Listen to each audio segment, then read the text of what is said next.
வாழ்க வையகம், வாழ்க வையகம், வாழ்க வளமுடன். குரு வாழ்க, குருவே துணை, குரு அடி போற்றி. ஆதி எனும் பரம்பொருள் மெய், எழுச்சி பெற்று அணியன்ற உயிராகி அணுக்கள் கூடி மோதி இணைந்து இயங்குகின்ற நிலைமைக்கேற்ப மூலகங்கள் பலவாகி அவை இணைந்து பேதித்த அண்ட கோடிகளாய் மற்றும் பிறப்பு இறப்பு இடை உணர்தல் இயக்கமாகி நீதி நெறி உணர் மாந்தராகி வாழும் நிலை உணர்ந்து தொண்டாற்றி இன்பம் காண்போம்.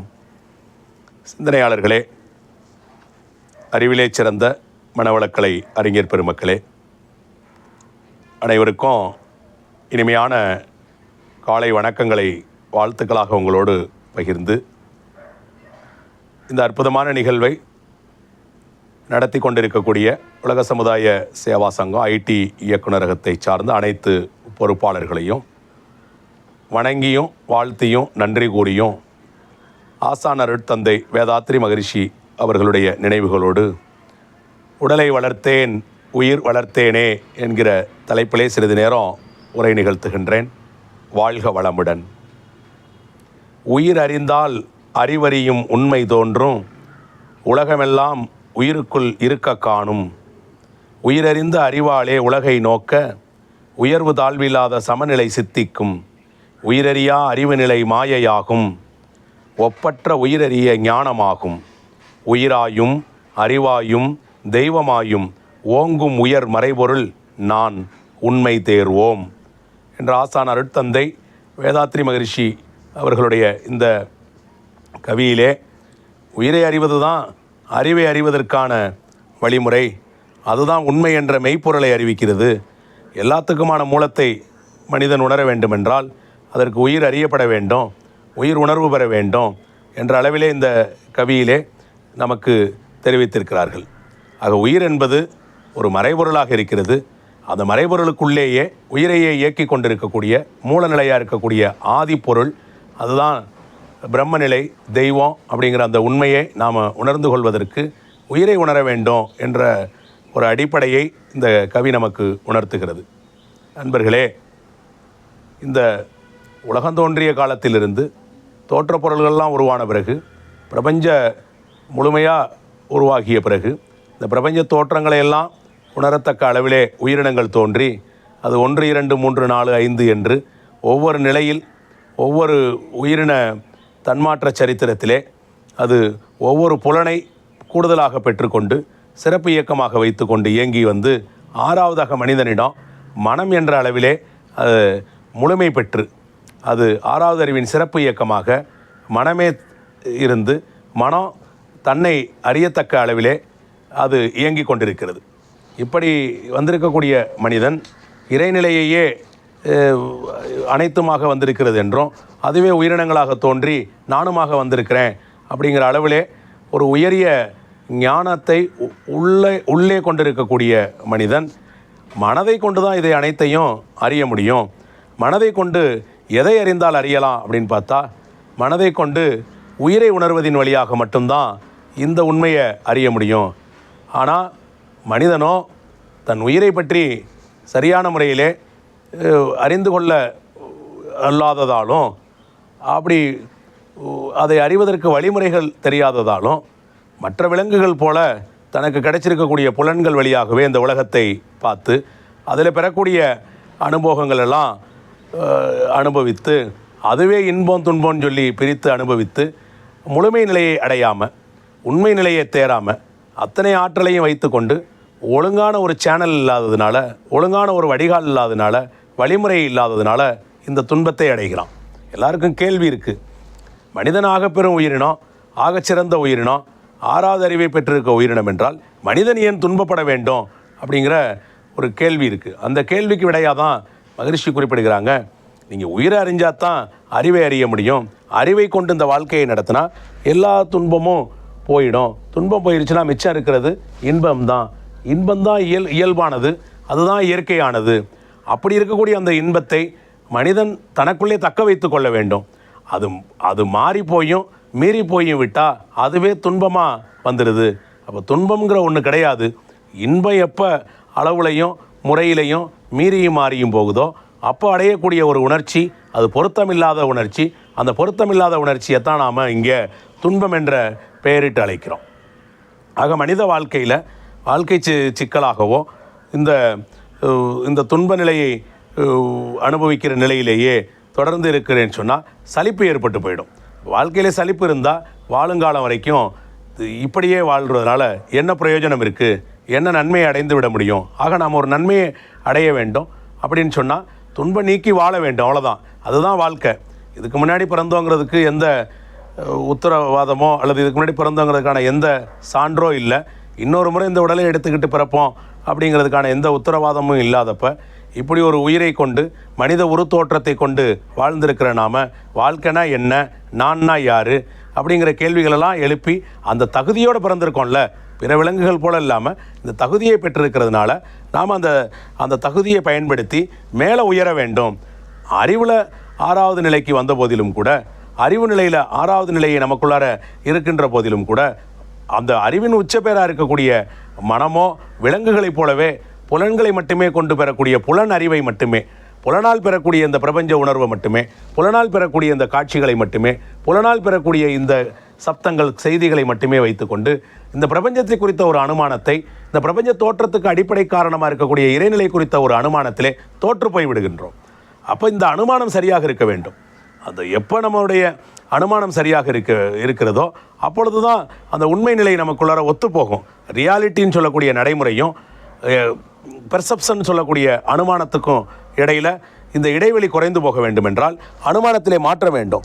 அப்போ ஒவ்வொருத்தருக்கும் அந்த அனுமான அறிவு எப்போ சரியாக இருக்கும் அப்படின்னு கேட்டிங்கன்னா, மன நுண்ணிய இயக்கமாக இருக்கக்கூடிய உயிரை அறிவதாலேயே அந்த இடத்தை நாம் அடைய முடியும்.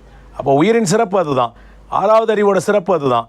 6வது அறிவின் சிறப்பு மனிதன் தன்னை யார் என்று அறிந்து கொள்வது மட்டுமல்ல, தன்னோடு இருக்கக்கூடிய எல்லா உயிரினங்களையும் இன்னதென்று அறிந்து கொள்வதும், பிறகு ஜடப்பொருள்களாக இருக்கக்கூடியவையும் எப்படி உருவாக்கப்பட்டது என்கிற அதனுடைய மூலத்தை தெரிந்து கொள்வதுங்கிற அடிப்படையில் எல்லாவற்றுக்கும் மூலம் இதுதான் அப்படின்னு தெரிந்து என்னுடைய மனதிலே அந்த அலைந்து கொண்டிருக்கக்கூடிய இந்த மனம் அந்த நிலை அடையும் பொழுது தானாக அது நிலைத்து விடும். அப்படி நிலைத்து நிற்கக்கூடிய அந்த இடம்தான் அமைதி என்று குறிப்பிடுகின்றோம். அந்த அமைதியை நாம் தொடர்ந்து நீடிக்க வைக்கும் பொழுது அந்த இன்பத்தை நாம் அது பேரின்பம் அப்படின்னு சொல்லி நாம் குறிப்பிடுகின்றோம். ஆக இன்பம் துன்பம் அப்படிங்கிற அந்த 2 சுழற்சிக்குள்ளே மட்டுமே இருக்கிற மனுஷன் அதை தாண்டி அமைதி பேரின்பம் அப்படிங்கிற இன்னும் 2 இருக்கக்கூடிய அந்த உணர்வுகளுக்குள்ளார போக வேண்டும் என்றால் மனிதனோ தன்னை பற்றி அறிய வேண்டும். மகரிஷி அவர்கள் தன்னை அறிய வேண்டும் என்றால் தன் உயிரை அறிவது தான் அதற்கு வழி என்று அதை குறிப்பிடுகிறார்கள். அப்படி உயிரை அறிய வேண்டும். அப்போ உயிரை கொண்டு தான் இந்த உண்மைகளெல்லாம் அறிய வேண்டும் என்றால் இந்த உயிர் உடம்பை விட்டு போயிடுச்சுன்னா ஒன்றுமே இல்லாமல் போய்விடுகிறதே. மனிதன் என்ற அந்த அடையாளம் போயிடுது, மனிதனுங்கிற மதிப்பு போய்விடுகிறதே. உயிர் போயிடுச்சுன்னா இந்த உடம்பையே எடுத்து தூக்கி போட வேண்டியிருக்கிறதே. அப்போ உயிர் தான் அந்த உடம்புக்கு முக்கியத்துவமாக இருக்கிறது. உடம்புக்கு ஒன்றுமே இல்லை, அது உயிர் போயிடுச்சுன்னா அழுகி போகிற பொருள் என்று பார்த்துட்டு உயிர் தான் முக்கியமானது, உயிரோட வேல்யூவை மதிக்க வேண்டும் அப்படின்னு சொல்லிட்டோம். உடம்பு ஒன்றுமே இல்லை அப்படின்னு சொல்லிட்டு ஒரு சித்தர் பாடுறாரு. ஆனால் ஊற்றை சடலமடி உப்பிருந்த பாண்டமடி மாற்றி பிறக்க மருந்தனக்கு கிட்டுதில்லை, மாற்றி பிறக்க மருந்தனக்கு கிட்டும் என்றால் ஊற்றை சடலமிட்டே என் கண்ணம்மா உன்பாதம் சேரேனோ என்று உடல் ஒன்றும் இல்லை, அது அழுகி போகிற பொருள் தான் என்று சொல்லி உயிருக்கு முக்கியத்துவம் கொடுக்குறாரு. அப்போ நான் உடலை நான் என்று நம்பியிருந்தேன், உடலை நான் என்று நம்பி இருந்துக்கிட்டு உடலே பிரதானம் அப்படின்னு சொல்லிட்டு துர்நாற்ற வீசுகிற உடம்பு உயிர் போயிருச்சுனாக்க இந்த உடம்புக்கு ஒன்றுமே இல்லையே, அப்போ உயிர் தான் முக்கியமானது அப்படிங்கிறதையும் கூட குறிப்பிடலாமல் இந்த உடம்பு எனக்கு வேண்டாம், நான் மூலநிலையை அடையணும் அப்படிங்கிறத குறிப்பிட்டிருக்கிறார். இப்போ மூலநிலையை அடையணும் அப்படின்னு சொன்னால் என்ன அர்த்தத்தில் குறிப்பிட்டிருக்காருன்னு பார்க்கணும். ஏன்னா இதில் தவறான புரிதலுக்கு விடக்கூடாது. ஊற்றை சடலம் என்றால் உடம்புக்கு வேல்யூவே இல்லைன்னு அர்த்தம் இல்லை, உடம்புக்கு மதிப்பே இல்லைன்னு அர்த்தம். ஆனால் உடம்பு தான் பெருசு, உடம்பு தான் நான் அப்படிங்கிற ஒரு அறிவு நிலையில் இருந்து விட்டால், நீங்கள் உடம்பே போயிருந்துட்டு உயிர் போய்விட்டால் ஒன்றுமே இல்லாத உடம்பு, அழிந்து போகக்கூடிய உடம்பை நீங்கள் நான் என்று நம்பி இருந்தீங்கன்னா ஒரு பிரயோஜனம் இல்லை, ஒரு மேல்நிலையும் அடைய முடியாதுங்கிறத குறிப்பிடத்தக்க அளவில் மகரிஷி இந்த கவியை நாம் அணுகணும். மகரிஷியினுடைய பார்வையிலேருந்து இதை பார்க்கணும். ஸோ மகரிஷி அவர்களுடைய பார்வையிலேருந்து அவர் பார்க்கும்போது என்ன சொல்கிறாருன்னா, உடலையே நான் நம்பி இருக்கிறதுல ஒரு பிரயோஜனம் இல்லைன்னு சொல்கிறார். அப்போ மகரிஷி நமக்கு என்ன குறிப்பிட்டாருன்னா, உயிரை அறிந்தால் அதுக்குள்ளே இருக்கக்கூடிய உட்பொருளாக இருக்கக்கூடிய தெய்வத்தை அறிந்து விட முடியும். அப்போ உயிரை அறிய வேண்டும், நீ உடம்பே நான் என்று தேங்கி நின்று விட வேண்டாம் அப்படிங்கிற பொருள்பட தான் இதை எடுத்துக்கொள்ள வேண்டும். உடம்புக்கு ஒரு மதிப்பும் கிடையாது என்று பொருள் அல்ல. இந்த கவியை உடம்புக்கு ஒரு மதிப்பும் இல்லை என்று பொருள் அல்ல. உடம்பே நான் என்று தேங்கி நிற்கக்கூடிய இடத்துல இருக்கக்கூடாது. அப்போ உயிரை தான் நான் அறிய வேண்டும், உயிரை வளர்த்து கொள்ள வேண்டும், உயிரை நீட்டித்து கொள்ள வேண்டும். அப்போ அப்படி பார்க்கும் பொழுது உடம்போட வேல்யூவை சேர்த்து பார்க்க வேண்டும். இந்த உடம்பை யார் தந்தா? தந்தைதான் ஈருயிர்கள் தலைத்து ஓர் உடலாகி உலகிற்கு வந்தேன். அப்போ 2 பேர் சேர்ந்து ஒரு புதிய உயிர் பரிணமிக்கப்பட்டது. அப்போ 2 உயிர்கள் அப்பா அம்மாட்ட இருக்கக்கூடிய வித்துநாத கலப்பினால் ஒரு புதிய உயிர் தோன்றியது. உயிர் தான் இந்த உடலை வளர்க்குது. இந்த உயிர் தான் தனக்கு தேவையான இந்த அணுக்கள் எல்லாம் உள்ளே இருக்கக்கூடிய செல்கள் எல்லாம் பெருக்கமடைய வச்சு செல்கள் எல்லாம் ஒன்று கூட்டி அதை தொகுத்து திசுக்களாக இருக்கக்கூடியவையெல்லாம் தொகுப்பாக்கி உறுப்புகளாக்கி அந்த உறுப்புகளை கொண்ட மண்டலங்களை எல்லாம் உருவாக்கி சிறிய பெரிய குழாய்களை உருவாக்கி அதுக்கு ரத்த வெப்பம் காற்று இது 3 இயங்குவதற்கு தேவையான மையங்களை உருவாக்கி அதை ரெகுலேட் பண்ணுறதுக்கான அறிவை அந்தந்த மையங்களை கொண்ட உறுப்புகளுக்கு தந்து இது எல்லாத்தையும் தொகுத்து நரம்பு மண்டலத்தை உருவாக்கி நரம்பு மண்டலங்களெல்லாம் மேற்பார்வையிடக்கூடிய மூளையை கொடுத்து மூளைக்கு ஆற்றலை உயிரே சப்ளை செய்கிறது. அப்போ இங்கே உயிர் பிரதானமாக இருந்து கொண்டு இப்போ ஏற்பட்ட உடலை நாம் உருவாக்கி கொடுத்துருக்கு. அப்போ இத்தனை சிறப்பாக இயங்கி கொண்டிருக்கக்கூடிய ஒரு உடலை அதுக்கு ஒரு மதிப்பு இல்லாமல் நம்ம பார்க்க முடியாது. அது ஒன்றுமே இல்லைன்னு நம்ம ஒதுக்கி வைத்து விட முடியாது. ஆனால் இந்த கவி என்ன குறிப்பிடுகிறது என்றால் உடம்பு தான் நான் தேங்கி நின்றாதீங்க. உடம்பு தான் நான் தேங்கி நின்னா பெய்கிற மழை விழுந்து குட்டையில் தேங்கி நாற்றம் பிடிச்சு போகிறது போல் அது தன் மூலமாக இருக்கக்கூடிய கடலை அடைய முடியாமல் தன் இயற்கையை போய் அடைஞ்சு இயல்பு அறிய முடியாமல் தேங்கி போய் யாருக்கும் பயன் இல்லாமல் அது போயிடும் அப்படிங்கிறதுக்காகத்தான் அதை அப்படி இந்த கவியை அந்த நோக்கில் கொடுத்துருக்குறாங்க. உடலுக்கு மதிப்பில்லை என்று இதிலிருந்து நாம் பார்க்க முடியாது. ஏனென்றால் இந்த உடலை தான் இந்த உயிர் உருவாக்கி இருக்கிறது. தான் வாழ்வதற்காகத்தான் இந்த உயிர் அந்த உடலை உருவாக்கி இருக்கிறது. அப்படி என்றால் உடலுக்கு மதிப்பு இருக்கிறது. உடலை சரியாக பார்த்து கொள்ள வேண்டும். ஏனென்றால் உயிரை கொண்டு தான் இந்த உலகத்தை நான் உலகத்தினுடைய எல்லாவற்றுக்கும் மூலமான ஒன்றை அறிய வேண்டும் என்றால் நான் இதை அறியும் வரைக்கும் இந்த உயிர் வேணுமே. உயிர் இல்லை என்றால் ஒன்றுமே இல்லையே. அப்போ நான் அந்த உண்மையை அறிந்து அந்த மேல்நிலைக்கு நான் அடையும் வரை வீடு பெறுகின்ற அந்த முழுமை பேரை அடையும் வரை எனக்கு உயிர் தேவை இருக்கிறது. அப்போ அந்த உயிர் அது வரைக்கும் சிறப்பானதாக இருக்க வேண்டும். அப்படி சிறப்பை பெற வேண்டும் என்றால் உயிர் தான் தங்கி இருப்பதற்கு உருவாக்கி வைத்திருக்கக்கூடிய அந்த உடலை நான் என்னவென்று புரிந்து கொள்ள வேண்டும். அப்படி உடலை என்னவென்று புரிந்து கொண்டு விட்டால் உடம்பை சரியாக வைத்திருப்போம். அப்படிதான் அதுக்கு திருமூலர் கொடுத்த கவியை நாம் இதுக்கு சான்றா பார்க்கலாம். உடம்பார் அழியில் உயிரார் அழிவர் திடமிட மெஞ்ஞானம் சேரவும் மாட்டார் உடம்பை வளர்க்கும் உபாயம் அறிந்தே உடம்பை வளர்த்தேன் உயிர் வளர்த்தேனே. அப்போ இங்கே உயிர் வளர்க்க வேண்டும் என்றால் உடம்பு முக்கியமாக இருக்கிறது. உடம்பு வளர்க்கப்பட வேண்டும். உடம்பு அழிஞ்சு போயிருச்சுனாக்க உயிர் மட்டும் தனியாக இருக்குன்னு சொன்னால் அது இன்ப துன்ப உணர்வுகள் இல்லையே, எந்த செயலையும் செய்ய முடியாதே. அப்போ யார் அறிவா? உடம்பு போய்விட்டால் மனம் சேர்ந்து போய்விடுகிறதே. உயிர் இருக்கிறது. உயிர் தான் இங்கே உடம்பை இயக்குகிறது. உயிர் தான் மனமாகவும் இயங்கி கொண்டிருக்கிறது. ஆனால் உடம்புலேருந்து தானே அந்த மனம் உருவாகிறது. உயிரில் இருக்கக்கூடிய அந்த ஜீவகாந்த சக்தியானது உடம்பில் இருக்கக்கூடிய மூளையின் வழியாக, அப்போ உடலில் இருக்கக்கூடிய அந்த ஒரு பகுதி, அந்த ஒரு உறுப்பு மூளை நமக்கு இயங்க வேண்டியிருக்கிறது. மூளையிலிருந்து வரக்கூடிய ஒரு ஃபங்க்ஷனை தான் நம்ம மனம் என்று குறிப்பிடுகின்றோம். இந்த ஆற்றல் ஒவ்வொரு புலனிலையும் ஒவ்வொரு விதமான இயக்க சிறப்புகளை பெறுகிறது. இந்த ஜீவகாந்த சக்தி உயிர் உற்பத்தி பண்ணுற ஜீவகாந்த சக்தி, அதே ஜீவகாந்த சக்தி தான் மூளையின் வழியாக அது செயல்பாட்டுக்கு வரும் பொழுது அது மனம் என்ற ஒரு பெயரை அடைகிறது. அப்போ மனம் போய் விட்டால் மனதை கொண்டு தானே எல்லாத்தையும் அணுகிறோம். எந்த உறுப்பு எந்த புலன் அனுபவம் பெற்றாலும் அந்த அனுபவத்தை நம்ம பிரித்து பார்ப்பதற்கு மனம் தேவையாக இருக்கிறது. மனதுக்கோ அடிநிலையாக மூளை இருக்கிறது. மூளையோ உடலோட உறுப்பு. உடம்பு போயிடுச்சுனாக்கா அங்கே போயிடுதே. அப்போ இந்த உலக வாழ்க்கையை நாம் அனுபவிக்க முடியாது. இன்ப துன்ப உணர்வுகளை நம்ம பெற முடியாது. ஆனால் ஏன் இது தேவை இருக்குது அப்படின்னு கேட்டால், நான் இந்த உடம்பில் இருக்கிற வரைக்கும் தான் என்னுடைய முழுமை நிலையை அடைய முடியும். அது அடையாமலே இந்த உடம்பை விட்டு விட்டால் இந்த உயிர் அப்படியே இருந்து போய்விடும். நான் அடைவதற்கான இந்த உயிர் ஆன்மா தோன்றி வந்த அந்த நோக்கம் இல்லாமலே போயிடும். அப்போ தான் இலக்கை அடையாத ஆன்மா ஏக்கத்தோடு தானே தெரியணும். முழுமை நிலை அடைய முடியாதே. பெரும்பான்மையானவர்கள் அப்படித்தான் வாழ்ந்து மறைகிறார்கள் என்றே வைத்துக்கொள்வோம். நாம் அதை நோக்கி பயணிக்கிறோம் இல்லையா? அப்போ அதை நோக்கி பயணிப்பவர்களுக்கு உடம்போட மதிப்பை புரிந்து கொள்ள வேண்டும். அப்போ உடம்பை பாதுகாக்கிற வழிமுறைகள் எல்லாம் நாம் தெரிந்து கொள்ள வேண்டும். அப்போ உடம்பை முன்னம் இழுக்கன்றிருந்தேன், உடம்பினிலே உருபொருள் கண்டேன், உடம்பிலே உத்தமன் கோயில் கொண்டான் என்று உடம்பினை யான் இருந்து ஓம்புகிறேனேன்னு சொல்லிட்டு உடம்போட அந்த முக்கியத்துவத்தை நாம் புரிந்து கொள்ள வேண்டும். உடம்பு என்பது தலை, கை, கால், நாக்கு, மூக்கு, கண், காது அப்படிங்கிற புற உறுப்புகளுடைய தொகுப்பாக பார்க்குறோம். இன்னும் கொஞ்சம் உள்ளே போனோம்னாக்க நமக்கு உட்பொருளாக, அதாவது உள்ளே இருக்கக்கூடிய உறுப்புகளாக, உள்ளுறுப்புகளாக சொல்லக்கூடிய மூளை, நுரையீரல், ஹிருதயம், சிறுகுடல், பெருங்குடல், மலக்குடல், இரைப்பை, அப்புறம் சிறுநீர்ப்பை, இதுபோல் பைகள், அப்புறம் கிட்னி, இது போன்ற உள்ளுறுப்புகளாக, ராஜ உறுப்புகளாக கல்லீரல், மண்ணீரல் இவைகள்லாம் இருந்து தான் இயங்கி கொண்டிருக்கின்றன. இவைகள் எல்லாமே ஒன்றோடொன்று தொடர்புகளோடு எல்லாவற்றிலிருந்து இருக்கக்கூடிய செல்கள்லாம் இயங்கி அவற்றிலிருந்து வரக்கூடிய ஆற்றல் இந்த உடம்புக்கு அளிக்கப்படுகிறது. நீங்கள் இந்த எல்லாத்தையும் நிர்வாகம் பண்ணுறது யாருன்னு பார்த்தா மூளை நிர்வாகம் செய்கிறது. மூளைக்கு யார் ஆற்றலை கொடுக்கிறான்னு பார்த்தா உயிரே அதற்கான ஏற்பாடை செய்து வைத்து கொண்டே வந்திருக்கிறது.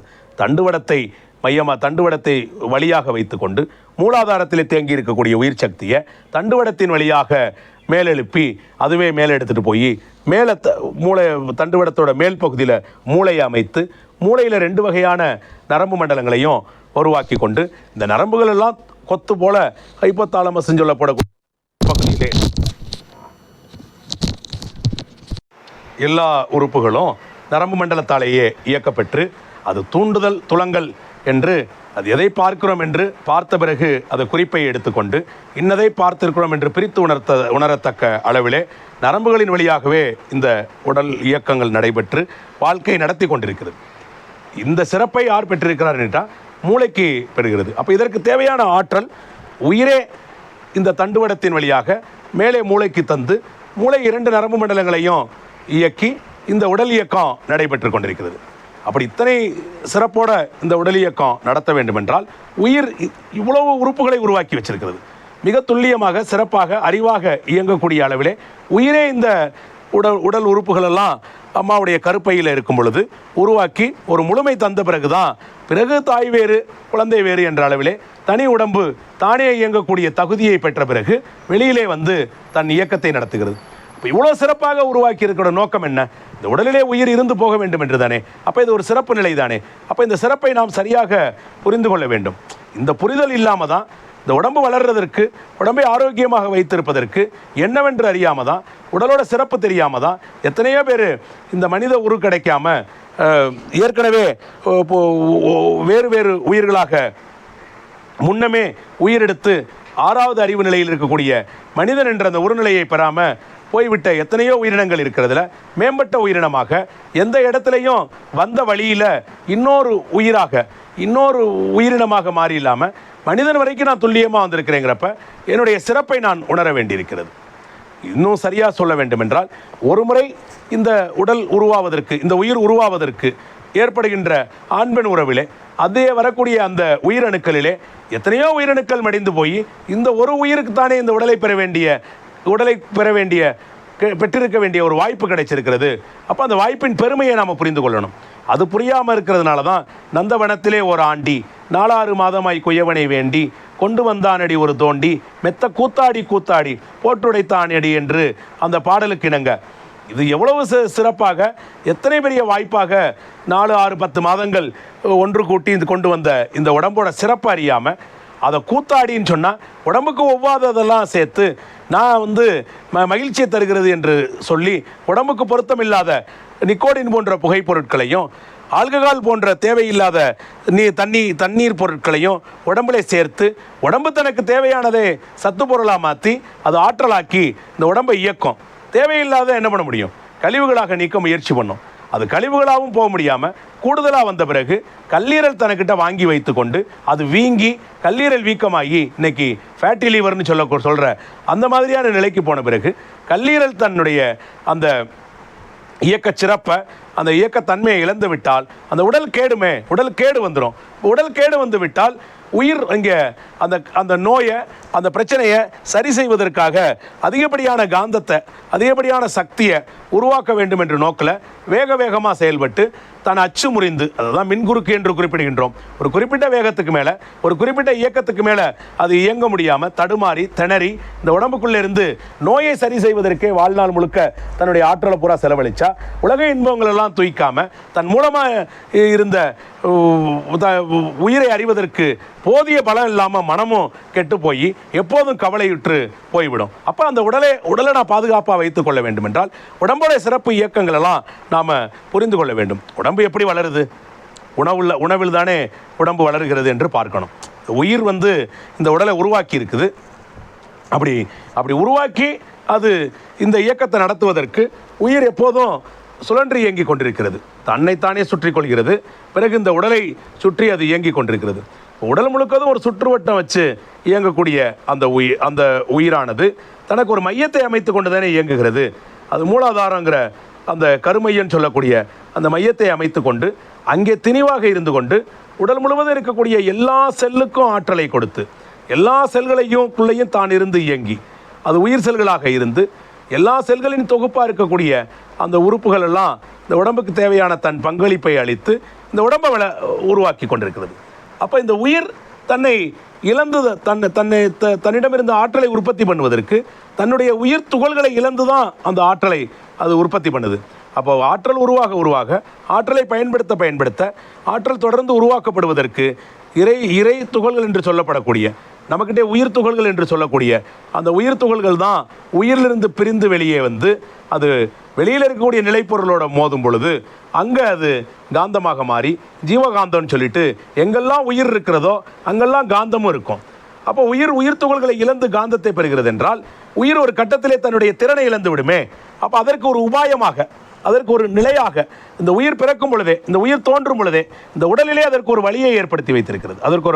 அதற்கு ஒரு உபாயத்தை ஏற்படுத்தி வைத்திருக்கிறது. அந்த உபாயம்தான் உணவிலிருந்து தேவையான உயிர் துகள்களை பெற்றுக்கொள்வது. அப்போ உணவே தான் என்ன ஆகிறது என்று பார்க்கிறோம். 7 தாதுக்களாக பிரிகிறது என்று மகரிஷி அவர்கள் உணவை பற்றிய அந்த சிந்தனையை தரும் பொழுது உணவே அது முதல்ல அது கூழ்மமாகி பிறகு அது செரித்து நொதித்தல் முறைப்படி சத்துப்பொருள் பிரித்து எடுக்கப்பட்டு அந்த சத்துப்பொருளோ இரத்த அணுக்களுக்கு உணவாகி பிறகு தசை அணுக்களுக்கு உணவாகி பிறகு அது கொழுப்பு அணுக்களாகி பிறகு கால்சியம் அணுக்களுக்கு உணவாகி எல்லாம் முடிந்த பிறகு அந்த எலும்புக்குள்ளே மஜ்ஜை என்ற ஒரு பொருளாக மாறி மஜ்ஜைக்கும் பின்னால் ஒரு சத்து பொருள் அதிலிருந்து பிரித்தெடுக்கப்படுகிறது. ஆக உணவு தான் சத்து பொருளாக பிரித்தெடுக்கப்படுகிறது. அந்த சத்து பொருளுக்கு பேர் ஓஜஸ் என்ற ஒரு சுத்த சத்து என்று சொல்லி அதை வித்து என்று குறிப்பிடுகின்றோம். அது ஓஜஸ் என்று பிறகு அதிலிருந்து எடுக்கிறோம். அது வித்து என்ற ஒரு சத்து பொருளாக இருக்கிறது.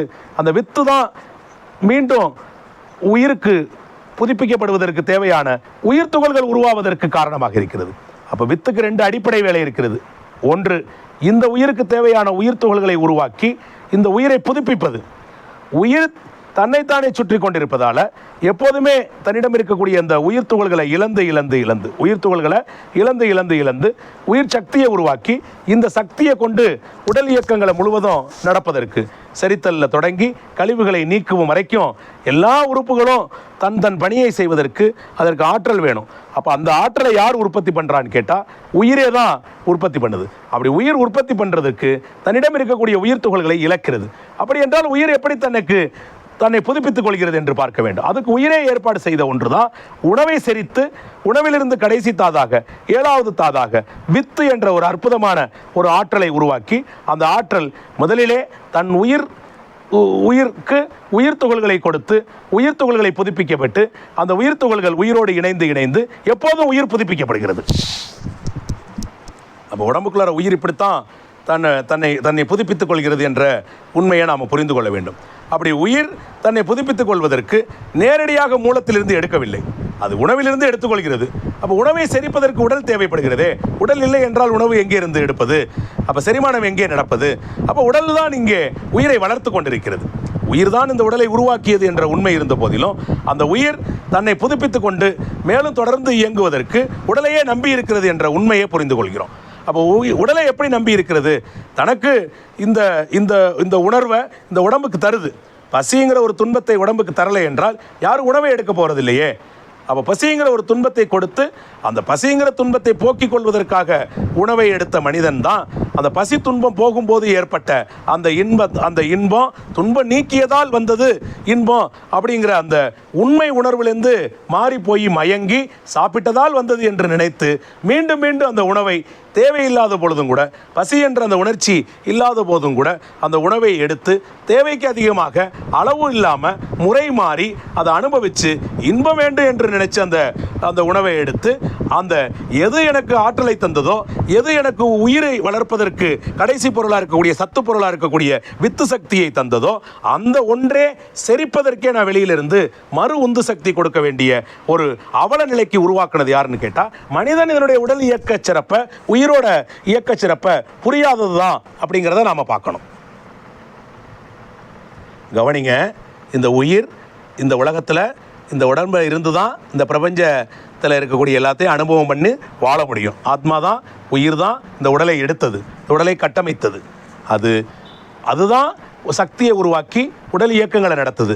அதுவே தான் மனிதனிடம் மனம் என்ற சிறப்பு இயக்கமாக முழுமை பெற்ற நிலையில் இருக்கிறது. மனம்தான் இந்த புலன்கள் வழியாக பெறக்கூடிய அனுபவங்கள் எல்லாம் அது பிரித்து உணர்கிறது. அது தன் உயிரை உணர்ந்து கொண்டு விட்டால் உயிருக்கு மூலமாக இருக்கக்கூடிய ஆதி நிலை இருக்கக்கூடிய மெய்ப்பொருளை உணரத்தக்க நிலையை மனம் பெறுகிறது. மனதுக்கு அந்த சக்தி தேவைப்படுகிறது, அதுக்கும் உயிர் கொடுக்கிறது. இப்படி உயிர் உடம்புல இருந்து இயங்கி பிரபஞ்சத்தை அனுபவம் செஞ்சு மனமாக இருந்து மனம் உயிரையே உணர்ந்து உயிருக்கு உட்பொருளாக இருக்கக்கூடிய அந்த மெய்ப்பொருளையே அறியத்தக்க அளவில் ஆகச்சிறந்த ஒரு துல்லியமான இயக்கத்தை இங்கே நடத்தி கொண்டிருக்கும் பொழுது மனமோ இந்த பேருண்மையை புரியாமல் வந்த வழி இப்படி வந்த வழியில் அது புல்லாய் பூடாய் புழுவாய் மரமாய் பல்விருகமாகி பறவையாய் பாம்பாய் கல்லாய் மனிதராய் பேயாய் கணங்களாய் வல்லசுரராய் முனிவராய் தேவராய் செல்லான் என்ற தாவர சங்கமத்துள் வந்தது போல ஓரறிவு ஈரறிவு மூவறிவு நாலறிவுன்னு அது வந்த வழியில் தான் பெற்ற அனுபவத்தெல்லாம் கொண்டு வந்து சுருக்கி இருப்பாக வைத்து கொண்டு கருமையத்தில் பதிவுகளாக வைத்து கொண்டு அந்த கருமையத்தில் இருக்கக்கூடிய பதிவுகளின் தொகுப்பில் அந்தந்த காலகட்டத்துக்கு என்ன நிலையில் இருக்கிறோமோ அதற்கு தகுந்தாற் போல் அது எண்ணங்களாக உருவாகி அந்த எண்ணங்கள் மனமாக வரும் பொழுது அந்த மனம் மனித அறிவுக்கு உட்பட்டிருக்கக்கூடிய ஆகச்சிறந்த மனித அறிவாக இருக்கக்கூடிய அன்பும் கருணைங்கிற அந்த எண்ண ஓட்டமும் இல்லாமல் முந்தைய கால வினைக்கு தகுந்தாற் போல அதற்கு ஏற்ற எண்ணங்கள் உருவாகி அது மனதிலே ஆட்கொண்டு அது இந்த உண்மை நிலையை மறந்து போய் விலங்குகளை போல புலன் வழியாகவே இயங்குகிற தன்மையிலே மனம் போய்விட்டது. ஆனால் மனம் இந்த உயிரை உணர்ந்து திருப்பி விடுவதற்கு ஆசான் அருட்தந்தை மகரிஷி அவர்கள் வகுத்து அமைத்து கொடுத்திருக்கக்கூடிய அற்புதத்திலும் அற்புதமாக இருக்கக்கூடிய மனவளக்கலை பயிற்சியின் வழியாக மனதை திருப்பி உயிரின் மேல் நிலைத்து ராஜயோகம் என்று சொல்லக்கூடிய குண்டலினி யோகத்தின் வழியாக இந்த உயிரை அறிய முடியும். அப்போ இந்த வாய்ப்பெல்லாம் கிடைச்சி இந்த நிலையை அறிந்து அதை அறிவதற்கு ஏற்படுற தடையெல்லாம் நீக்கி உயிரை உணர்ந்து மெய்ப்பொருளை அடைகிற வரைக்கும் இந்த உயிரை வளர்க்க வேண்டுமே. அதற்கு முன்னதாகவே உயிர் போய்விட்டால் உடம்பு போய்விடுமே, உடம்பு போய்விட்டால் மனம் இல்லாமல் போய்விடுமே, மனம் இல்லாமல் போய்விட்டால் இந்த நிலையை அடைய முடியாமல் போய்விடுமே. ஆக உயிர் தொடர்ந்து இங்கே தக்க வைக்கப்பட வேண்டும். அப்போ உயிர் தக்க வைக்கப்பட வேண்டும் என்றால் உயிர் தான் உருவாகும் பொழுதே எத்தனை ஆண்டு காலம் வாழ வேண்டும் என்றும் குறிப்பாக 120 ஆண்டுகள் என்று குறிப்பிடுகின்றோம். அத்தனை ஆண்டு காலமும் வாழ்வதற்கு தனக்கு அந்த உயிர் துகள்களை உருவாக்கி தரக்கூடிய ஒரு இயக்கச் சிறப்பாக பசி என்ற ஒரு துன்ப உணர்ச்சியை உடலுக்கு தந்து அந்த துன்ப உணர்ச்சிக்கு ஒரு செயல் செய்ய வச்சு அந்த செயலின் வழியாக அந்த செயல்லேருந்து பெறக்கூடிய கடைசி சத்து பொருளாக தாதுவாக 7வது நிலை தாதுவாக வித்து என்ற ஒரு சக்தியை உருவாக்கி அந்த சக்தியிலிருந்து தன் உயிரை பெருக்கிக் கொள்வதற்கான ஏற்பாடை செய்து வைத்திருக்கு. அப்போ இந்த இடத்துல இந்த உண்மை நமக்கு சரியாக புலப்பட வேண்டும். இந்த உண்மையை உள்ளுக்குள்ளார உணர்வாக வாங்கி இதிலிருந்து விலகி போயிடாமல் அப்போ இந்த பசிங்கிற உணர்ச்சி வந்தால் தான் சாப்பிடணுங்கிற விழிப்பை பெற்று அப்போ உணவே இங்கே உடலுக்கு ஆற்றலை தருகிறது, இந்த உயிருக்கும் ஆற்றலை தருகிறது. அப்போ உடலை வளர்க்கிறதும் உணவை கொண்டு தான் வளர்க்குறேன். இந்த உயிரை வளர்ப்பதற்கும் உணவிலிருந்து பெறப்பட்ட அந்த 7வது தாது தான் இருக்குது. அப்போ அந்த உணவு எப்படி இருக்க வேண்டுங்கிற அந்த கான்சியஸ் அந்த விழிப்பு நிலையை நாம் பெற வேண்டும். அன்னம் எவ்வாறோ எண்ணம் அவ்வாறே அப்படின்னு சொல்கிறதுனால அப்போ உணவு சாத்வீகமாக இருக்க வேண்டும்.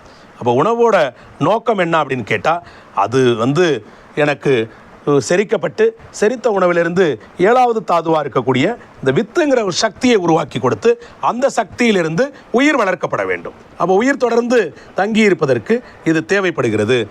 அப்போ உணவின் தேவை அதுதான்.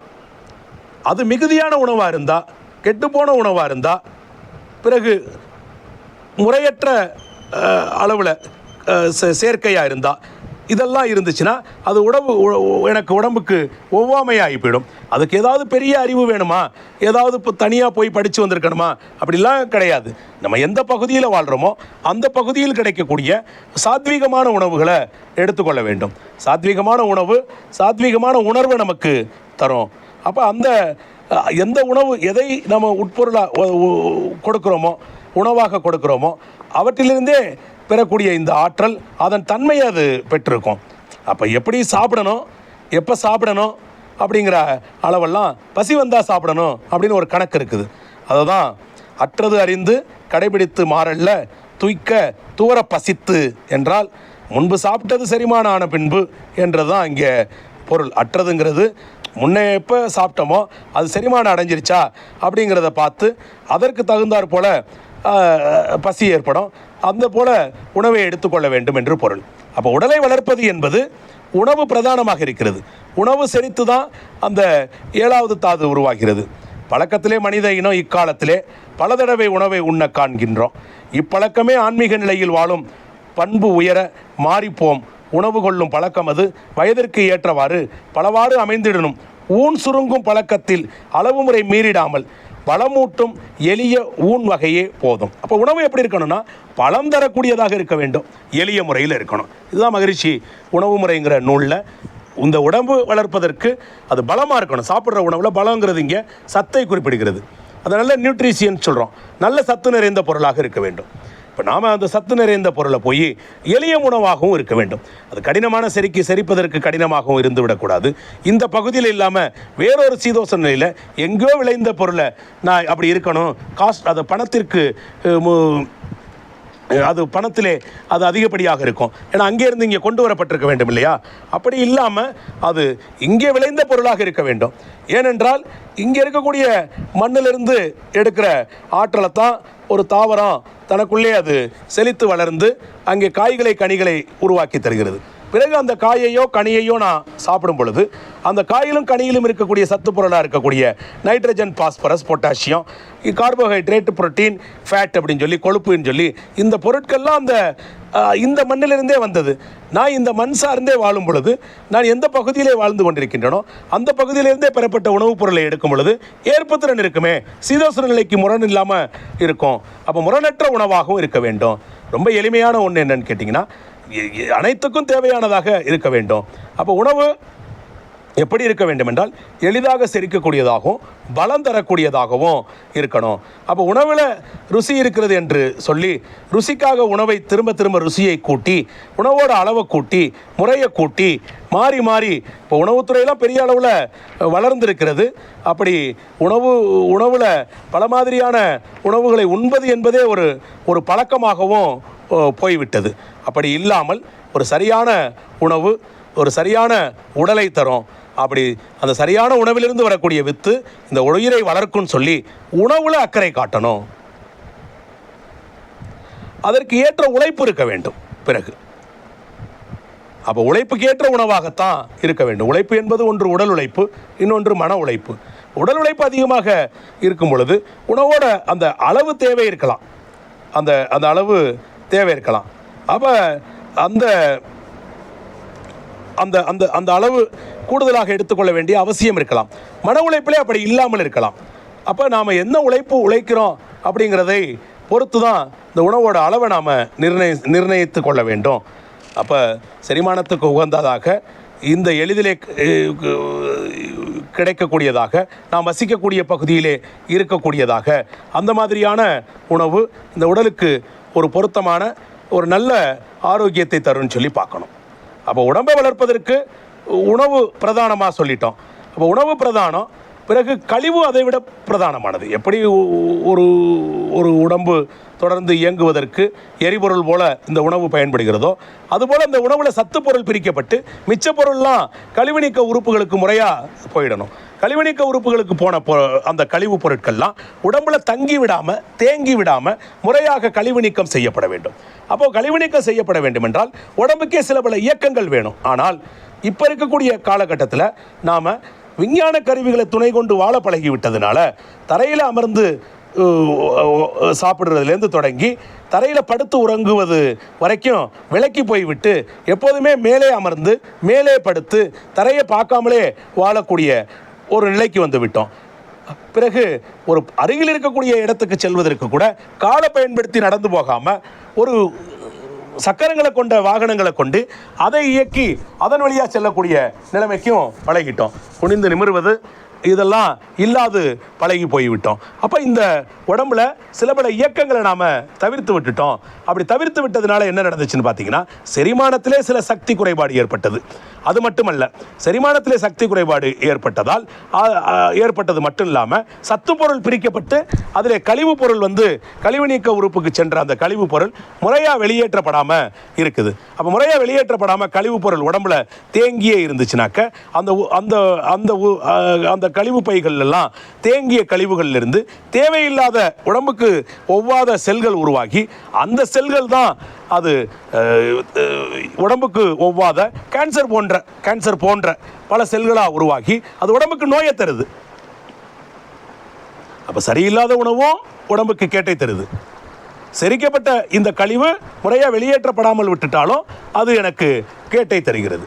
அது மட்டும் இல்லாமல் இன்றைக்கி வாழ்க்கையில் மனச்சிக்கல்கள் வேறு ஜாஸ்தியாக இருக்குது. இப்போ இருக்கக்கூடிய உலகியல் வாழ்க்கையில் டென்ஷன் சொல்லக்கூடிய ப்ரெஷர்னு சொல்லக்கூடிய ஒர்க் ப்ரெஷர் ரிலேட்டிவ்ல அதாவது குடும்ப உறவுகளில் இருக்கக்கூடிய மனத்தாக்கங்கள் இதெல்லாம் மனதுக்கு தாக்கத்தை ஏற்படுத்தி இந்த மனம் அப்படிங்கிறது இந்த ஜீவகாந்த சக்தியே மனமாக இருந்து இயங்கிறதுனால இந்த செரிமானத்துக்கும் உடல் இயக்கங்களுக்கும் பயன்பட்டு கொண்டிருந்த இந்த ஜீவகாந்தத்தில் மேற்கொண்டு மனதில் குழப்பம் ஏற்பட்டால் அதை சரி செய்வதற்கு இந்த ஜீவகாந்தம் அங்கே அதிகமாக செலவாகுமே என்றால் இங்கே உடம்புக்கு தேவையான இயக்கங்களை நடத்துறதுலையும் செரிமானம் போன்ற இயக்கத்தை பண்ணுவதற்கும் கழிவு நீக்கத்தை முறையாக நடத்துவதற்கும் அது பற்றாக்குறையாக வந்து விடுகிறது. அப்போ ஒன்று இந்த உணவு பழக்கத்தின் காரணமாக ஏற்படக்கூடிய உடல் குறைபாடு, இரண்டாவது மனதிலே ஏற்பட்டிருக்கக்கூடிய குழப்பம். இன்றைய வாழ்க்கை எப்படித்தானே இருக்கிறது, சிக்கல் நிறைந்ததாக இருக்கிறது. அப்போ மனதோட தாக்கத்தாலையும் இந்த உடம்புக்கு இது போன்ற பிரச்சனைகள் வருது. அது மட்டும் இல்லை, இந்த மனம் தான் அடையக்கூடிய இந்த அழுத்தத்திற்கு ஏற்றவாறு உடம்புலே சில உறுப்புகளிலே இந்த அழுத்தத்தை செலுத்தி அந்த அழுத்தத்தின் காரணமாக ஒவ்வொரு சில உடல் உறுப்புகள் தேவையில்லாத ரசாயனத்தை உடம்புக்குள்ள சுரந்து அந்த உறுப்புல ஒரு அரிப்பு ஏற்பட்டு புண்கள் ஏற்பட்டு பிறகு அது அல்சர் போன்ற இன்னைக்கு சொல்லக்கூடிய எத்தனையோ விதமான உடல் நோய்கள் தோன்றுவதற்கு மனத்தினுடைய அழுத்தம் அது மனதோடு அது போய்விடுவதில்லை. அது உடலில் ஒரு தாக்கத்தை ஏற்படுத்தி உடல் உறுப்புகளுக்குள்ளார போய் அது அழுத்தத்தை ஏற்படுத்தி தேவையற்ற ரசாயனங்களின் வழியாக உடம்பிலே ஒரு நோயை தருகிறது. அப்படி என்றால் உடல் சீர்கேடு ஏற்படும். ஒவ்வொரு முறையும் நீங்கள் யோசிக்க வேண்டும். உடம்புல நோய் வரும் பொழுது உயிர் பாதிக்கப்படுதுங்கிறத எப்போதுமே நினைவில் வைத்துக் கொள்ள வேண்டும். உடல் ஆரோக்கியமாக இருந்தால் மட்டும்தான் செரிமானம் சரியாக நடந்து உணவிலிருந்து 7வது தாது பிரிந்து அந்த சத்து பொருளிலிருந்து வித்து என்ற சத்து பொருளிலிருந்து உயிர் துகள்கள் உருவாகி உயிர் தன்னை வளர்த்து கொண்டே இருக்க முடியும். இல்லை என்றால் உயிர் வளம் குறையும். உடம்புலே ஒரு தேக்கம் கழிவு ஒரு உடல் இயக்கங்களில் ஒரு தேக்கம் குழப்பம் நோய் இவெல்லாம் ஏற்பட்டால் உயிர் படிப்படியாக தன்னுடைய வளத்தை இழக்கும் என்பதை எப்போதும் மறந்து விடக்கூடாது. நீண்ட காலம் நம்ம வாழணுங்கிற ஆர்வம் மட்டும் இருந்தால் போதாது, அதற்குரிய செயல்களை செய்ய வேண்டும். அப்போ எப்பொழுதுமே இந்த விழிப்பு நிலை இருந்து விட்டால் என் உடலை சுத்தமாக சரியாக நோயின்றி வைத்துக் கொள்ள வேண்டும் அப்படிங்கிற அந்த உணர்வு எனக்கு வந்துவிடும். அப்போ உடலுக்கு நோயை தருவதில் மனமும் முக்கிய பங்கை வகிக்கிறது.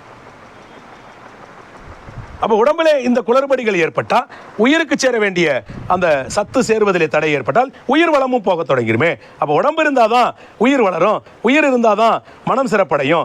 மனமும் சீர்கேடாகி உடம்புலையும் சீர்கேடு இருந்தால் உயிர் படிப்படியாக தன் தரத்தை தன் வளத்தை இழக்கும். அப்போ நீண்ட ஆயுள் எப்படி கிடைக்க முடியும்?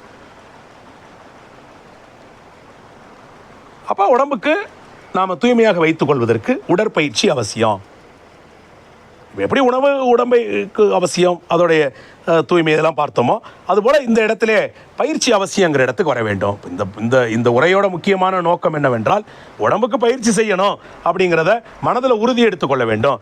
எந்த காரணமும் சொல்லி அதை நீங்கள் தள்ளி போட்டால் உயிர் தன் வளத்தை இழக்குங்கிற அந்த உண்மையை மனசுக்குள்ளே நிலைநிறுத்தி விட்டால் உயிர் போயிருமோங்கிற, அது உடனே போகாது, ஆனால் அது அதோடைய காலம் குறையுங்கிற அந்த அச்சமாக கூட வேண்டியதில்லை, விழிப்புன்னு சொல்லலாம். அந்த விழிப்பு இருந்து கொண்டு உடலுக்கு பயிற்சி செய்ய வேண்டுங்கிற ஒரு உணர்வை கொண்டு வர வேண்டும் என்பதுதான். எத்தனையோ வகையான பயிற்சிகள் இருக்கிறது. ஒவ்வொரு பயிற்சியும் ஒவ்வொரு விதமான உறுப்புகளை நமக்கு பெருசாக்குவதற்கு போன்ற உடற்பயிற்சிகள்லாம் இருக்குது. ஆனால் ஆசான் அருட்தந்தை அவர்கள் தன்னுடைய மருத்துவ அறிவாலையும் இங்கே உடல் இயக்க சிறப்புகளை தான் கற்றறிந்த வகையிலையும் சித்தர் இலக்கியங்களை கொண்டு உடல் இயக்கங்களை பற்றிய முழுமையான புரிதல் இருந்ததால் அப்படி ஒரு சிறப்பான உடற்பயிற்சியை நமக்கு ஏற்பாடு செய்து கொடுத்துருக்குறாங்க. இந்த உடம்பை எப்படி பயன்படுத்துகிறோம்? நின்ற நிலையில் பயன்படுத்துகிறோம், அமர்ந்த நிலையில் பயன்படுத்துகிறோம், படுத்த நிலையில் பயன்படுத்துகிறோம். அப்போ 3 விதமான பாஸ்டரில், 3 விதமான நிலைகளில் இந்த உடம்பை நம்ம பயன்படுத்துகிறோம். அப்போ 3 விதமான நிலைகள்லையும் இந்த உடம்பு இயக்கங்களில் ஏற்படக்கூடிய குளறுபடிகளில், தேக்கங்களில் சரி செய்து மீண்டும் அதை சிறப்படைய செய்வதற்கு இந்த பயிற்சி உதவுகிறது. அப்போ சில இயக்கங்கள் இயற்கையாக நம்ம நிறுத்திவிட்டாலும் கூட இந்த உலக வாழ்க்கையில் எதை நம்ம இப்போ இருக்கிற வளர்ச்சியில், இப்போ இருக்கிற விஞ்ஞான கருவிகளை பயன்படுத்துறதெல்லாம் நிறுத்திவிட முடியாது, அது அபத்தமாய் போய்விடும். அப்போ நாம் என்ன பண்ண வேண்டும் என்றால் இப்போ இருக்கிற சூழலுக்கு ஏற்ப இந்த வாழ்க்கையை வாழ்ந்து கொண்டே உடலை சரியாக பராமரிக்க வேண்டும். அப்படி என்றால் இந்த எளிய முறை உடற்பயிற்சியை தொடர்ச்சியாக செய்து வரணுங்கிறது தான் இங்கே நோக்கம். இந்த உடலோ பஞ்சபூதங்களின் தத்துவம்னு சொல்லலாம். நம்ம ஏற்கனவே செல்களின் தொகுப்புன்னு பார்த்தோம். இந்த உடலோ பஞ்சபூதங்களின் கூட்டு இயக்கமாக இருக்குது. எப்படி அப்படின்னு பார்த்தா, நில, நீர், நெருப்பு, காற்று, ஆகாஷ்ங்கிறது நிலத்திற்கு ஒப்பாக பரு உடலில் இருக்கக்கூடிய எலும்பு, தசை, கொழுப்பு, நரம்பெல்லாம் அதுக்கு சமமாக பார்க்கலாம். உடம்புல ஓடிக்கொண்டு இருக்கக்கூடிய ரத்தம் நீருக்கு சமமாகவும், உடம்புல இருக்கக்கூடிய சூடு வெளியில் இருக்கக்கூடிய அந்த வெப்பத்திற்கு, சூட்டுக்கு சமமாகவும், வெளியில் இருக்கக்கூடிய காற்று உள்ளுக்குள்ளார பிராண வாயுவாக, பிராண எனர்ஜியாக இயங்கி கொண்டிருப்பதையும் நினைவிலே கொண்டோம். பார்த்தா வெளியிலே விண் என்று அழைக்கப்படுவது எனக்குள்ளே உயிர் என்று போற்றப்பட்டு இயங்கி கொண்டிருப்பதையும் பார்க்கலாம். அப்போ உடல் தத்துவத்தை பார்க்குறப்ப இந்த உடம்பை கவனித்து பாருங்கள். இயற்கையாகவே சிறப்பாக படைத்து வந்திருக்கக்கூடிய இந்த உடம்பானது தனக்குள்ளே எதெல்லாம் வச்சுருக்குன்னு பார்த்தீங்கன்னா இந்த 5 தன்மைகளோடு தான் அது இருக்குது. ஆக கனப்பொருளாக இருக்கக்கூடிய பருப்பொருள் நிலையில் இருக்கக்கூடிய உடலுக்கும் கண்ணால் காண முடியாமல் இதுவரைக்கும் விஞ்ஞான கருவிகளால் இன்னதுதான் சொல்லிட்டு அறிவிக்க முடியாத, காட்டி கொடுக்க முடியாத உயிர், அந்த அளவுக்கு நுண்மையான உயிர் இருந்து இயங்கக்கூடிய அந்த இயக்கத்தை தான் வாழ்க்கைன்னு சொல்லியும் இனிமை என்றும் நாம் சொல்கிறோம். அப்போ ஆக பெரும் பரும்பொருளாக இருக்கக்கூடிய உடல், ஆக நுண்ணிய இயக்கமாக இருக்கக்கூடிய உயிர், இந்த ரெண்டும் இணைந்து இயங்கணும். அப்போ ரெண்டும் இணைந்து இயங்குவதற்கு நடுவில் இயற்கையாகவே நமக்கு உடல் ஏற்பாடு செய்திருக்கக்கூடிய ஒரு இயக்க தத்துவம் தான் இரத்த ஓட்டம், வெப்ப ஓட்டம், காற்று ஓட்டம் அப்படிங்கிற 3 வகையான இந்த ஓட்டங்கள்.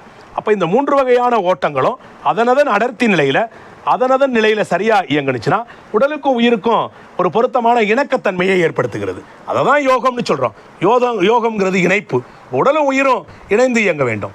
உடலும் உயிரும் பஞ்சபௌதிகங்களில் இருக்கக்கூடிய இந்த 2 பௌதிகமும் இணைந்து இயங்க வேண்டும் என்றால் உடலுக்குள்ளே இருக்கக்கூடிய அந்த இரத்த, வெப்ப, காற்றோட்டங்கள் இந்த 3 சரியாக இயங்கிவிட்டால் உடலுக்கும் உயிருக்கும் ஒரு இணக்கமான தன்மை ஏற்பட்டுவிடும். இந்த 3 ஓட்டங்களில் தான் நம்மளுடைய இயக்கங்கள் தடைபடுறதுனாலையும், உணவில் ஏற்பட்ட குழப்பத்தின் காரணமாகவும், மனதால் வந்த தாக்கத்தின் காரணமாகவும் இந்த 3ல் தடை ஏற்படலாம், குழப்பம் ஏற்படலாம், திசைவேக மாற்றம் ஏற்படலாம். இப்போ இவைகளெல்லாம் சீர் செய்ய வேண்டும். இந்த ரத்தம், வெப்பம், காற்று இந்த 3 ஓட்டங்களும் சரியாக அதன் அடர்த்தி நிலையில் போணுச்சுனாக்க உடலையும் உயிரையும் இணைத்து ஒரு ஹோலிஸ்டிக் நேச்சரை, ஒரு தூய்மையான ஒரு இணக்கமான தன்மையை அது தந்துடும். ஆனால் இந்த உலக வாழ்க்கையில் இன்றைக்கி இருக்கக்கூடிய வாழ்வியல் சூழல் காரணமாக இந்த 3ஓட ஓட்டத்திலேயும் ஏற்படக்கூடிய இந்த பாதிப்புகள்லேருந்து உடம்பை நாம் சரி செய்ய வேண்டும். அப்போ இந்த பாதிப்புகள்லேருந்து சரி செய்வதற்கான பயிற்சியாக தான் மகரிஷி வடிவமைச்சிருக்கிறார். அப்போ நம்மளுடைய உடற்பயிற்சி நமக்கு இரத்த, வெப்ப, காற்றோட்டங்களில் இருக்கக்கூடிய இந்த குளறுபடிகளை சரி செய்வதன் மூலமாக உடம்புக்கும் உயிருக்கும் ஒரு பொருத்தமான இணக்கத்தன்மை அது நமக்கு தருகிறது. அப்படி ஒரு இணக்கத்தன்மை வரும் பொழுது எப்போதும் உடல் தன் பணிகளை சரியாக செய்யும். அப்போ உணவு செரிக்கப்படும், கழிவு நீக்கம் முறையாக நீக்கப்படும். அப்போ இந்த பயிற்சிகள் உடம்புக்குள்ளேருந்து கழிவுகளை நீக்கி விடுகிறது. எப்போதும் உணவு செரிமானம் ஆவதற்கு உதவியாக இருக்கிறது. அப்போ அந்த 7வது தாதுவிலேருந்து வரக்கூடிய உயிர் துகள்கள் சிறப்பாக உற்பத்தி செய்யப்பட்டு எப்போதும் உயிர் இங்கே புதுப்பிக்கப்பட்டு அது அதன் தன்மையிலிருந்து குறைந்து போய்விடாமல் சிறப்பாக பயணிப்பதற்கு உதவியாக இருக்குங்கிற அந்த ஒற்றை தத்துவத்தை நாம் சரியாக புரிந்து கொள்ள வேண்டும்.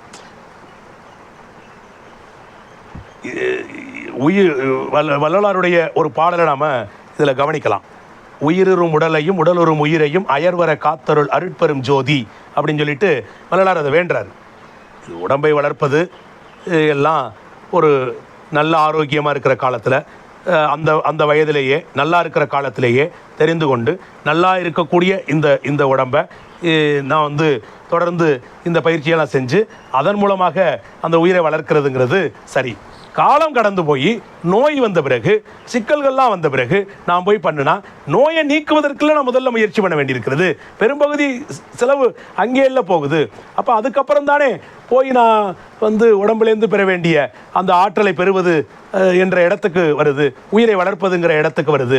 அப்போ நல்லா இருக்கிற காலத்திலே நாம் இதை செய்ய வேண்டும். கடைசி காலத்தில் மரண தருவாயில் உட்காந்துக்கிட்டு ஐயையோ இந்த உடம்பை விட்டுட்டேனே, நான் நினச்சிருந்தா இந்த உயிரை தக்க வைப்பதற்கு உடம்பை பராமரிச்சிருந்திருக்கலாமே அப்படின்னு சொல்லி கடைசி காலத்தில் இதை வருந்துறதுல ஒரு பிரயோஜனம் இல்லையே. உயிருறும் உடலையும் உடலுறும் உயிரையும் அயர்வர காத்தொருள் அருட்பெரும் ஜோதின்னு சொல்லிட்டு நான் எனக்கிட்ட இருக்கக்கூடிய அருட்பெரும் ஜோதியாக இருக்கக்கூடிய உள்ளொளியாக இருந்து இயங்கி கொண்டிருக்கக்கூடிய அந்த பேரறிவில் ஒரு விழிப்பு நிலையை பெற்று உடம்பு தான் எல்லாமா இருக்குது, உடம்பு இல்லைன்னா ஒன்றும் இல்லை, உடம்பு போயிடுச்சுனாக்க எல்லாம் போயிடும். அந்த உடம்பை உருவாக்குனது உயிராக இருந்த போதிலும் கூட, உடம்பை உருவாக்கியது உயிராக இருந்த போதிலும் கூட, அந்த உயிர் தன்னை தக்க வைத்து காத்து இந்த உடல் இயக்கங்கள்லாம் நடத்துவதற்கு உடல் பிரதானமாக தேவைப்படுகிறதுன்னு சொல்லி, இந்த உடல் என்பது இயற்கை தந்த ஒரு கொடை. இவற்றில் இருக்கக்கூடிய எல்லா உறுப்புகளும் தத்தமது வேலையை அதனதன் நிலையிலிருந்து இயங்குவதற்கு ஏற்ற ஒரு பயிற்சியாக நமக்கு உடற்பயிற்சி வழங்கப்பட்டிருக்கிறது. அந்த உடற்பயிற்சியை இதுக்கு மேலே நுண்ணியமாக ஒவ்வொரு உறுப்புலையும் இன்னென்ன வேலையை இன்னென்னு செய்கிறது அப்படிங்கிற அளவில் தெரிந்து கொள்வது சிறப்பு தான். அப்படியெல்லாம் தெரிந்து கொள்ளாவிட்டாலும் கூட இந்த 3 ஓட்டங்கள் தான் உடலுக்கும் உயிருக்கும் ஒரு இணக்கத்தன்மையை தருதுன்னு மகரிஷி சொல்லியிருக்கக்கூடிய அந்த தன்மையிலிருந்து புரிந்து கொண்டு 3 ஓட்டங்களை சீரமைப்பதற்கு எனது பயிற்சி உதவியாக இருக்கிறது என்று கருதி உடற்பயிற்சியை எந்த காரணமும் சொல்லாமல் அந்த விலக்கி வைத்து விடாமல் தொடர்ச்சியாக செய்து உடம்பை வளர்த்து உயிரை வளர்க்கணும் என்று சொல்லி இந்த உயிர் விளக்கம் உலகை வாழ வைக்கும்னு மகரிஷி ஒரு பாடல் கொடுத்துருக்காரு. அந்த பாடலை நான் திரும்ப நினைவூட்டல் பண்ணுறேன். விஞ்ஞான உறுதிபட விளக்கிடாத, வேதாந்தம் தெளிவுபட கூறிடாத, மெஞ்ஞான உரை மூலம் உலர்த்திடாத மிகச்சிறந்த தத்துவம் உயிராம் தேர்வீர். இஞ்ஞான மனித இனம் அடையும் போதே ஈதல் இசைபட வாழ்தல் இயல்பாய் உண்டாம். அஞ்ஞானம் எனும் சொல்லை உலகில் உள்ள அகராதி அத்தனையும் விளக்கி நிற்கும் அந்த காலம் வரும்போதுன்னு சொல்லிட்டு, இந்த உடல் உயிர் இரண்டையும் பற்றிய ஒரு புரிதலை நாம் மனதிலே நிலைநிறுத்தி கொண்டு இந்த உடம்பிலிருந்து செரிமான உணவிலிருந்து செரிக்கப்பட்டு கடைசி தாதா இருக்கக்கூடிய வித்திலிருந்து உயிர் புதுப்பிக்கப்படுகிறது. அப்போ உயிர் எப்போதும் தன்னை புதுப்பித்து கொண்டு தன் வாழும் காலம் வரைக்கும் தன்னை வளர்த்து கொள்ள வேண்டுமென்றால் உடலே பிரதானம். அந்த உடலுக்கு ஆதாரம் உணவு, அது அளவு முறை இருக்க வேண்டும். மேலும் உடலில் இருக்கக்கூடிய இயக்க சிறப்பாக இருக்கக்கூடிய இரத்த வெப்ப காற்றோட்டங்கள் முறையாக இயங்குவதன் மூலமாக இந்த உடலுக்கும் உயிருக்கும் ஒரு பொருத்தமான உணர்வு ஏற்பட்டு இந்த உடல் வளர்த்தேன் உயிர் வளர்த்தேனே என்கிற இந்த உரையை நிறைவு செய்கிறேன். நன்றி. வாழ்க வளமுடன். வாழ்க வையகம்.